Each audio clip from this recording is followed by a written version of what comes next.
എൻ്റെ പേര് നിയാസ് സറാനബു. ഞാൻ നിങ്ങളുടെ സോഷ്യോളജിയുടെ ഫാക്കൽറ്റിയാണ്.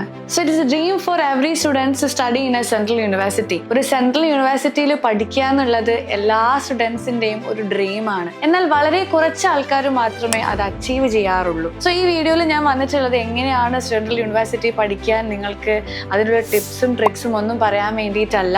ഞാൻ പഠിച്ചത് ഒരു സെൻട്രൽ യൂണിവേഴ്സിറ്റിയിലാണ്, പോണ്ടിച്ചേരി യൂണിവേഴ്സിറ്റി. ആ യൂണിവേഴ്സിറ്റിയിലുള്ള എൻ്റെ എക്സ്പീരിയൻസ് പറയാൻ വേണ്ടിയിട്ടാണ് ഞാൻ എത്തിയിട്ടുള്ളത്.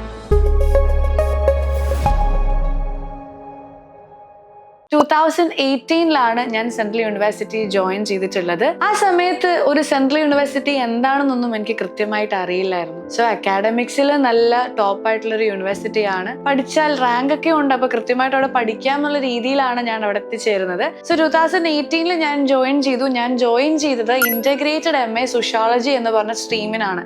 5 വർഷം, അതായത് നമ്മുടെ PGയും UGയും ഇന്റർ കണക്റ്റഡ് ആയിരുന്നു. അപ്പം സാധാരണ നമ്മളൊരു സെൻട്രൽ യൂണിവേഴ്സിറ്റി ജോയിൻ ചെയ്യുന്ന സമയത്ത് UG ആകുമ്പോഴത്തേക്കും ഫസ്റ്റ് സെമസ്റ്റർ ഗസ്റ്റ് ഫാക്കൽറ്റീസ് ആയിരിക്കും നമ്മളെ പഠിപ്പിക്കാനായിട്ട് എത്തുക. ഞങ്ങളുടെ ഭാഗ്യമെന്നോ നിർഭാഗ്യമെന്നോ പറയട്ടെ, പ്രൊഫസേഴ്സും അസോസിയേറ്റ് പ്രൊഫസേഴ്സും HOD ഒക്കെയാണ് ഞങ്ങൾക്ക് ക്ലാസ് എടുക്കാൻ വന്നത്. സോ അങ്ങനെ ഉണ്ടാവാറില്ല. എന്തുകൊണ്ടാണ് ഞങ്ങളുടെ ബാച്ചിൽ അവർ വന്നതെന്നൊന്നും അറിയത്തില്ല. സോ അതുകൊണ്ട് തന്നെ എനിക്ക് മനസ്സിലായി എങ്ങനെയാണ് ഇനി ഒരു 5 വർഷം ഞാൻ എങ്ങനെ ഇവിടെ കാണണം എന്നുള്ള കാര്യമൊക്കെ കൃത്യമായിട്ട് മനസ്സിലായി. സോ ഫസ്റ്റ് സെമസ്റ്ററിൽ എനിക്ക് ഏറ്റവും ഇഷ്ടപ്പെട്ട ഒരു പേപ്പറായിരുന്നു ക്രൈം ആൻഡ് സൊസൈറ്റി. അത് ഞങ്ങളെ പഠിപ്പിച്ചത് MT മാം ആയിരുന്നു. അപ്പം നിങ്ങൾക്ക് സെൻട്രൽ യൂണിവേഴ്സിറ്റി എന്നൊക്കെ പറഞ്ഞാൽ ഏകദേശം ഒരു ഐഡിയ ഉണ്ടാവും. ഇംഗ്ലീഷിലാണ് എല്ലാ ക്ലാസ്സസും ഉണ്ടാവുക, മലയാളത്തിലൊന്നും ആരും നമുക്ക് പറഞ്ഞു തരത്തില്ല. സോ നേറ്റീവ് ലാംഗ്വേജ് ആയിരിക്കില്ല, ഇംഗ്ലീഷാണ് അവിടുത്തെ ഒഫീഷ്യൽ ലാംഗ്വേജ് എന്ന് പറയുന്നത്. സോ ആ സമയത്ത് ക്ലാസ് ഒക്കെ ഇംഗ്ലീഷിൽ എടുക്കുമ്പോൾ കൃത്യമായിട്ട് മനസ്സിലാക്കാനോ, ലൈബ്രറി റെഫറൻസ് തരുമ്പോൾ ലൈബ്രറി പോയി ബുക്ക് എടുത്ത് വായിക്കുമ്പോൾ ആ ബുക്കിലുള്ള ഇംഗ്ലീഷ് മനസ്സിലാക്കാനോ കുറച്ച് ബുദ്ധിമുട്ടായിരുന്നു. കാരണം +2 കഴിഞ്ഞ് ഡയറക്റ്റ് ചെല്ലുന്നത് ഇങ്ങോട്ടേക്കാണ്.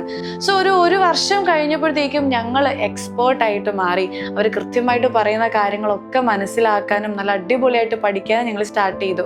സോ അക്കാഡമിക്കലി നമ്മുടെ ഡിപ്പാർട്ട്മെന്റ് ഓഫ് സോഷ്യോളജി നോക്കുകയാണെന്നുണ്ടെങ്കിൽ one of the best department ആണ് സോഷ്യോളജിയുടെ. അവിടെ പഠിപ്പിക്കുന്ന ടീച്ചേഴ്സൊക്കെ ഇന്റർനാഷണൽ പ്രൊഫഷൻസി ഉള്ള ടീച്ചേഴ്സാണ്. അതോടൊപ്പം തന്നെ ഞങ്ങളുടെ ഡിപ്പാർട്ട്മെന്റ് ഓരോ വർഷവും ഓരോ സെമസ്റ്റർ 6 months കൂടുമ്പോൾ ഇന്റർനാഷണൽ കോൺഫറൻസ് ആവട്ടെ അല്ലെങ്കിൽ ഡിപ്പാർട്ട്മെന്റ് വൈസ് സെമിനാർ ആവട്ടെ കണ്ടക്ട് ചെയ്യാറുണ്ട്. സോ ആ ഒരു സെമിനാറിലാകട്ടെ കോൺഫറൻസിലാവട്ടെ നമ്മൾ പാർട്ടിസിപ്പേറ്റ് ചെയ്യുമ്പോൾ നല്ലൊരു എക്സ്പോഷറാണ് കിട്ടുന്നത്. ഇപ്പം നമുക്ക് അവരുമായിട്ട് ഇന്ററാക്ട് ചെയ്യാനും അല്ലെങ്കിൽ അവർ പറയുന്ന കാര്യങ്ങൾ കേൾക്കാനും ഫ്രീ ആയിട്ടാണ് കേട്ടോ. ആ കിട്ടുന്ന ഒരു ഭാഗ്യം എന്ന് പറയുന്നത് it's a very good thing for your academic excellence. So discipline of sociology എടുക്കുന്ന മക്കള് യൂണിവേഴ്സിറ്റി ഏതാണെന്ന് നോക്കുന്നുണ്ടെന്നുണ്ടെങ്കിൽ Pondicherry university is a good option for you. അതോടൊപ്പം തന്നെ ക്യാമ്പസ് ലൈഫ് ഇല്ലാതെ എന്ത് സെൻട്രൽ യൂണിവേഴ്സിറ്റി എന്ന് കേൾക്കുമ്പോഴേ നമ്മുടെ മനസ്സിലേക്ക് ഓടിയെത്തുന്നത് ക്യാമ്പസ് ലൈഫാണ്. നല്ലൊരു ക്യാമ്പസ് ലൈഫാണ് PU നിങ്ങൾക്ക് പ്രൊവൈഡ് ചെയ്യുന്നത്.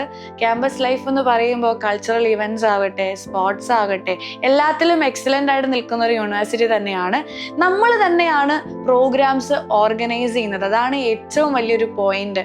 നമ്മുടെ യൂണിവേഴ്സിറ്റിയിൽ അഡ്മിനിസ്ട്രേഷൻ ഒന്നും അല്ല ഓരോ പരിപാടികൾ ഓർഗനൈസ് ചെയ്യുന്നത്. കുട്ടികൾ തന്നെ ഡിപ്പാർട്ട്മെന്റ് വൈസ്, സ്കൂൾ വൈസ് ആണ് നമുക്ക് ഓരോ പ്രോഗ്രാമും അറേഞ്ച് ചെയ്യുന്നത്. അതുകൊണ്ട് തന്നെ നമുക്ക് കൃത്യമായിട്ട് ഒരു പരിപാടി എങ്ങനെ ഓർഗനൈസ് ചെയ്യണം, പങ്കെടുക്കുക മാത്രമല്ല ഒരു പരിപാടിയുടെ പുറകിൽ നടക്കുന്ന കാര്യങ്ങൾ എന്തൊക്കെയാണെന്ന് കൃത്യമായിട്ട് മനസ്സിലാക്കാൻ വേണ്ടി പറ്റുന്നുണ്ട്. നമ്മുടെ ഡിപ്പാർട്ട്മെന്റ് ഓഫ് സോഷ്യോളജിയുടെ എക്സ്പീരിയൻസ് പറയുകയാണെന്നുണ്ടെങ്കിൽ സെം വൈസ് നമുക്ക് സ്കോളർഷിപ്പ് ഉണ്ടായിരുന്നു, മെറിറ്റ്. അതായത് ഡിപ്പാർട്ട്മെന്റിൽ ഒരു ക്ലാസ്സിൽ, ഇപ്പം ഞങ്ങളുടെ ക്ലാസ്സിൽ 1st, 2nd, 3rd, 4th, 5th, 6th, 7th rank വരെയുള്ള കുട്ടികൾക്ക് ഡിപ്പാർട്ട്മെന്റ് അല്ലെങ്കിൽ യൂണിവേഴ്സിറ്റി വൈസ് സ്കോളർഷിപ്പ് കൊടുക്കുന്നുണ്ടായിരുന്നു. എമൗണ്ട് വേരി ചെയ്യും കേട്ടോ. 1st റാങ്കിന്റെ എമൗണ്ട് ആയിരിക്കില്ല 7th റാങ്കിലേക്ക് എത്തുമ്പോഴത്തേക്കും. അതെനിക്ക് ഭയങ്കര ഒരു എൻകറേജ്മെന്റ് ആയിട്ട് ഫീൽ ചെയ്തിട്ടുണ്ട്. കാരണം ഓരോ സെം കഴിഞ്ഞിറങ്ങുമ്പോഴും 7 റാങ്കുകാർക്ക് ആ ഒരു സെം അവർക്ക് വേണ്ടിയുള്ള ഒരു പോക്കറ്റ് മണി അല്ലെങ്കിൽ അക്കാഡമിക് ഫീസ് അടയ്ക്കാനുള്ളൊരു പൈസ ആ ഒരു സ്കോളർഷിപ്പിൽ നിന്ന് നമുക്ക് കിട്ടുമായിരുന്നു. സോ ഇതൊക്കെ ഒരു സെൻട്രൽ യൂണിവേഴ്സിറ്റിന്റെ ഹൈലൈറ്റ്സ് ആണ്. അപ്പൊ അക്കാഡമിക്കലി, പേഴ്സണലി, സോഷ്യലി ഒക്കെ നമുക്ക് ഒരുപാട് ആൾക്കാരെ പരിചയപ്പെടാൻ വേണ്ടി പറ്റുന്നു. ഇപ്പൊ കേരളത്തിലൊക്കെ പഠിക്കുമ്പോൾ നമുക്ക് കേരളത്തിലുള്ള ഫ്രണ്ട്സ് മാത്രമേ ഉണ്ടാവുള്ളൂ. ഇപ്പൊ എൻ്റെ ഒരു കോണ്ടാക്ട് ലിസ്റ്റിൽ കാശ്മീർ മുതൽ ഇവിടെ കന്യാകുമാരി വരെയുള്ള ആൾക്കാരുടെ നമ്പർ എൻ്റെ അടുത്തുണ്ട്. അപ്പൊ ഏതൊരു സംസ്ഥാനത്ത് പോയാലും അത്ര വലിയ കണക്ഷൻ ഇല്ലെങ്കിലും ഒന്ന് വിളിച്ച് കാര്യങ്ങളൊക്കെ അന്വേഷിക്കാൻ അറിയാവുന്ന ആൾക്കാർ ഇപ്പോഴും എൻ്റെ കോണ്ടാക്ട് ലിസ്റ്റിലുണ്ട്.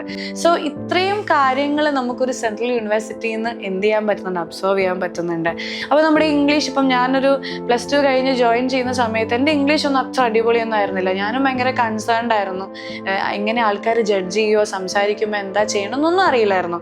ബട്ട് ഞാൻ ജോയിൻ ചെയ്ത് 6 monthsനുള്ളിൽ ഏകദേശം ഞാൻ പറയുന്ന ഇംഗ്ലീഷൊക്കെ ആൾക്കാർക്ക് മനസ്സിലാവുന്നുണ്ട്, അവർ പറയുന്ന എനിക്ക് മനസ്സിലാവുന്നുണ്ട്. സോ ഓരോ വർഷം കഴിയുമ്പം നമ്മളിങ്ങനെ ഇമ്പ്രൂവ് ചെയ്ത് വരും.